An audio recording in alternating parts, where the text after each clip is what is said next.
অনেক আলেম সাহেব বলে মিলাদ কিয়াম করা বেদাত, কিন্তু তারাই আবার বিভিন্ন মসজিদে ইমামতি করে। ইমামতির চাকরি বাঁচানোর জন্য ওইসব আলেমদের আবার মিলাদ কিয়াম করে। এইসব আলেমদের পেছনে কি নামাজ পড়া যাবে? এইরকম নীতি জানে আলেম না জালেম। তো তার পেছনে নামাজ পড়তে গেলে হবে কি হবে না, পরে ভক্তি আসবে, ইমামের প্রতি তো ভক্তি থাকবে না। এই ফতোয়া যারা ভুল করছে তাদের আরো পড়াশোনা করতে হবে। মিলাদ কোরআনেও আছে, হাদিসেও আছে। আর মিলাদ শরীফের কিয়াম হচ্ছে মুস্তাহাব, মুস্তাহসান, করলে সোয়াব, না করলে গুনাহ নাই। হারাম ফতোয়াবাজি করা ফিতনা, ওটা গুনাহ। আমাদের এলাকায় অনেক মসজিদের ইমামদের দেখা যায় তারা ইল্লাল্লাহ ইল্লাল্লাহ ইল্লাল্লাহ বলে জিকির করে। এটা কি করা যাবে? আরে ভাই, হাদিসে জিকির আসছে পুরাটা লা ইলাহা ইল্লাল্লাহ, তারপরে অর্ধেক করবেন কেন? এটা বেদাত। যেটা সুন্নত দ্বারা প্রমাণিত সেটাই হেরফের করা কি বেদাত।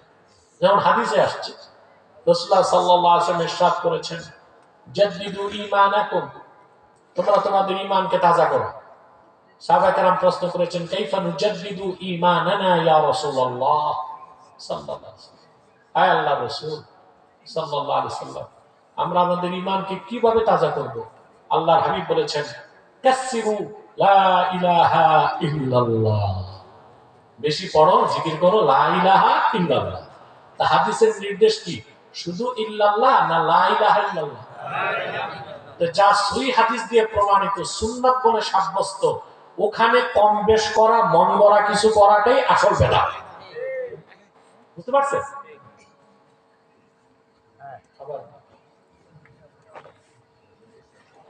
তিন তালাকের পর আবার কিছু আলেমরা পুনরায় বিবাহ পড়ায় দেয়। জঘন্যতম হারাম, কবিরা গুনাহ।